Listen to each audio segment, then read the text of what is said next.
खरं तर अशा प्रकारची कुठलीही नाराजी शिवसेनेच्या मंत्र्यांमध्ये नाही। अर्थ व वित्त मंत्री माननीय अजितदादा पवार साहेबांबद्दल या अशा खुळसाळ बातम्या माध्यमांमध्ये चालवल्या जातात। सकाळपासून माध्यमांवर बातम्या चालू आहे की शिवसेनेचे मंत्री, राज्याचे उपमुख्यमंत्री, अर्थ व नियोजन मंत्री माननीय अजितदादा पवार साहेबांवर नाराज। खरं तर अशा प्रकारची कुठलीही नाराजी शिवसेनेच्या मंत्र्यांमध्ये नाही। काल जी शिवसेनेचे मुख्य नेते व राज्याचे उपमुख्यमंत्री माननीय एकनाथरावजी शिंदे साहेबांनी बैठक घेतली, ही शिवसेनेकडे असलेल्या खाती आणि त्या खात्यांचा आढावा घेण्यासाठी शिवसेनेच्या मंत्र्यांची बैठक खरं तर ती झाली, अशा प्रकारची माहिती आमच्याकडे आहे।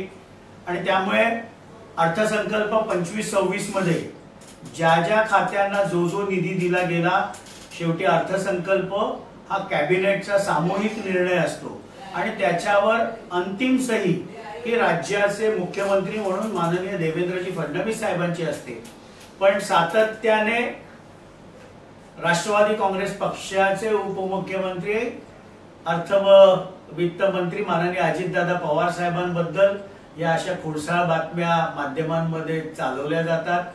उत्तम समन्वय हा राज्याचे मुख्यमंत्री माननीय देवेंद्रजी फडणवीस साहेब, उपमुख्यमंत्री व शिवसेनेचे मुख्य नेते माननीय एकनाथरावजी शिंदे साहेब आणि राष्ट्रवादी काँग्रेस पक्षाचे राष्ट्रीय अध्यक्ष व उपमुख्यमंत्री माननीय अजितदादा पवार साहेबांमध्ये आहे। आणि त्यामुळे महायुती उत्तम समन्वयाने महाराष्ट्राच्या विकासाला अधिक गती देण्याचं काम हे तिन्ही नेते करत आहेत। सोशल मीडियाच्या भाऊ गर्दीत विश्वासार्हतेने चकाकणारे नाव म्हणजे लेट्सअप मराठी। सगळ्यांना, सगळ्या नागरिकांना ती स्पीच, ती लेट्सअप वरील मुलाखती म्हणजे विचारांचा खजिना। त्यानंतरच्या निवडणुकीमध्ये मला सोडून गेले। बातम्या केवळ वस्तुस्थिती सांगणाऱ्या, न प्रोपगंडा, फक्त जनतेचा अजेंडा।